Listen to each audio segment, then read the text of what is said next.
Hey philosophical thinker, it is Christopher here. Are you trying to learn something new but it's a struggle and you're tempted to give up? If so, you're in the right place. In this video, I'm going to provide you with the 5 best steps you can take to overcome any intellectual obstacle you have while you're learning something new and persevere so that you can get the satisfaction that comes from completing your intellectual goals. Now, I know it can be frustrating when you're working on an intellectual project and you hit a roadblock. When I was working on my dissertation, there were multiple times that I hit a roadblock and I just felt like giving up. It was so frustrating. But I didn't give up and I ultimately kept going, and then I got the satisfaction that came from completing that intellectual project. Now, you may not be working on a book-length project. You may just be trying to learn a new language, pick up a new skill at work, or any other number of things. All of these steps are general and can help you with that. I've taught a lot of students how to overcome their intellectual hurdles, and I'm excited to share these steps with you so that you can get that result. Let me start with a quick story about Frederick Douglass, an American slave who became a famous orator and eventually an advisor to the president. Now, when Frederick was a young boy, he went to live in a household in Baltimore as a slave for a Mr. and Mrs. Auld. Mrs. Auld was very nice, and she actually took to Frederick and started teaching him the alphabet. Now, Mr. Auld discovered that Miss Auld was doing this and forbid her to keep teaching Frederick the alphabet. Mr. Auld was scared that a slave who became literate would be dangerous. In fact, he said, quote, "It was unlawful as well as unsafe to teach a slave to read." But Frederick Douglass didn't give up on trying to learn. Once Miss Auld quit teaching him the alphabet, he became ingenious and showed great intellectual perseverance in achieving the goal of learning to read and write. Stay tuned till the end and you'll learn how Frederick Douglass achieved that goal. Welcome to the Philosophical Life, deep thinking for smart living. If you're new here, go ahead and click the subscribe button so that you can stay in tune with everything that's going on at the Philosophical Life, and hit that bell icon so that you'll be notified as soon as any new videos drop. Step number 1 to keep learning when the learning gets tough is to connect what you're learning to the real world.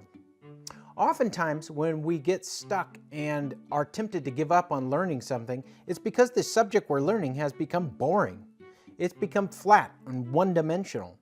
So the way to overcome that is to bring that subject back to life. That is, start seeing it again in 3D. How do you connect what you're learning to the real world? Well, let's take ethics, for instance. Imagine that you're trying to learn about utilitarianism, which is the ethical theory that says the right thing to do is the thing that maximizes utility or promotes the most good for the most people. Now, this is a cameo with the philosophical dude. Philosophical dude, I need a help.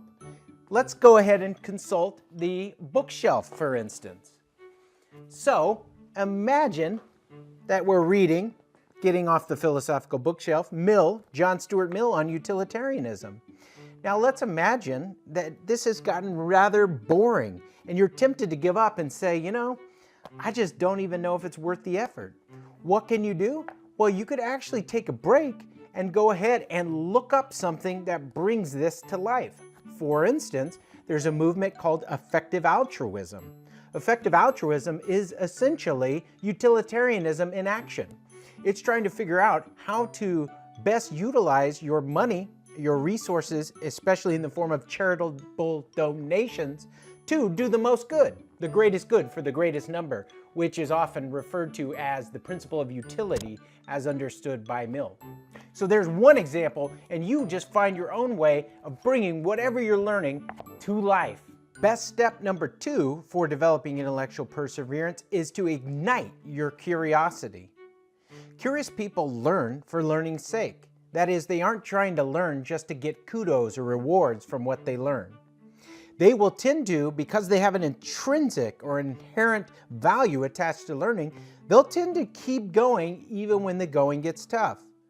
Well, let's imagine you've gotten stuck on your intellectual project, you're tempted to give up. How do you ignite your curiosity? Well, let's stick with, for instance, utilitarianism. What you could do, instead of just trying to keep plowing through the primary text, you can consult a secondary source that speaks in a more plain way about the theory. For instance, you could look up something on the Stanford Encyclopedia of Philosophy, an article on the history of ethics or the history of utilitarianism. Or you could watch a video on YouTube, another video, for instance, the video by Crash Course Philosophy. That's a very fun presentation of utilitarianism.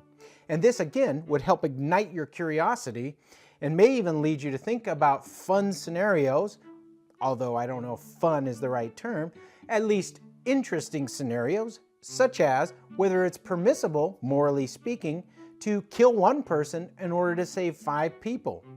Step number 3 for overcoming intellectual hurdles and persevering in learning is to keep an eye out for things that will hold you back. There are well-known things that will tend to trip you up and make you want to give up when you're learning. One thing is procrastination. Procrastination prevents perseverance because it decreases momentum. When you're procrastinating, you have something you're trying to do which is difficult, and instead of facing that difficult thing and going through it, instead you divert your attention to something else which is not as important and is an easier task. So watch out. If you find yourself procrastinating doing what you're doing in order to learn, then you might actually be doing something that is preventing you from persevering and achieving your intellectual goal. The next thing to watch out for is another P word, and this one is the one I struggle with the most. This is perfectionism. Perfectionists like me tend to want to get things perfect, and we will endlessly tweak things if we feel they're not perfect. Well, what this winds up doing is it prevents me when I do this, from achieving the next learning block or the next level that will allow me to go on to continue to learn and reach my intellectual goal. So, if you find yourself endlessly fiddling with one little part of what you're trying to learn, you might be falling into the trap of perfectionism, which will prevent you from going on to the next step, which is needed to that next building block in building the foundation that you need in order to achieve your intellectual goal. The next well-worn roadblock to intellectual perseverance is closed-mindedness. I did a whole video on closed-mindedness and its opposite, that is how to develop open-mindedness. And if you want to check out that video, I'll provide a link to that in the card above. The 4th step for persevering when the learning gets tough is to remember your past intellectual achievements. So, somewhere in your history, you've learned something new, whether it was a language, a skill, a new theory, especially a new philosophy or something like that. And learning it was tough, but you persevered and you learned it. You got a good grasp on it and you were able to apply it and speak to others about it. So I encourage you to actually take a minute and in a Word document or on just a piece of paper that's readily accessible, write down some of your past intellectual achievements. In fact, I encourage you to get going by actually leaving in the comments below something you did that you're proud of, that you intellectually persevered and achieved. And the 5th step to achieving intellectual perseverance is to think about Frederick Douglass. Now you may recall, I told you the start of his story at the beginning of this video.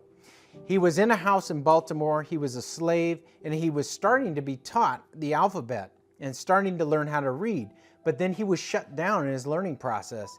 Now, Frederick could have, at that point, given up and just thrown in the towel and said, I guess I'm not supposed to learn to read. Instead, Frederick was ingenious in learning to read.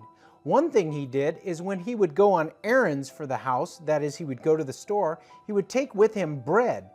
What he would do is he would take the bread and offer it to poor young white boys in the area who wanted food in exchange for a lesson in spelling. Another thing he did is he would learn to write by looking at the wood in a shipyard and how they had written on the wood in chalk. What he would do is he would pick up a discarded piece of chalk and he would practice writing out the letters on the wood in the shipyard. Thus, after a long, tedious effort for years, I finally succeeded in learning how to write.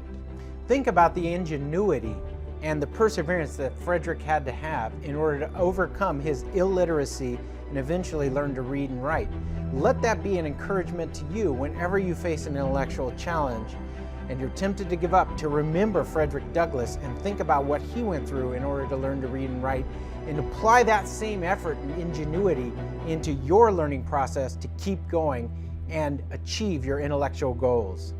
I hope these 5 best steps for developing intellectual perseverance have been helpful to you and will help you reach the next level and achieve your intellectual goals. I encourage you, if you haven't done so already, to subscribe to The Philosophical Life and keep notified by hitting the bell icon. And I look forward to talking to you more about videos that will help you think deeper so you can live smarter. Keep on living the philosophical life. Thanks.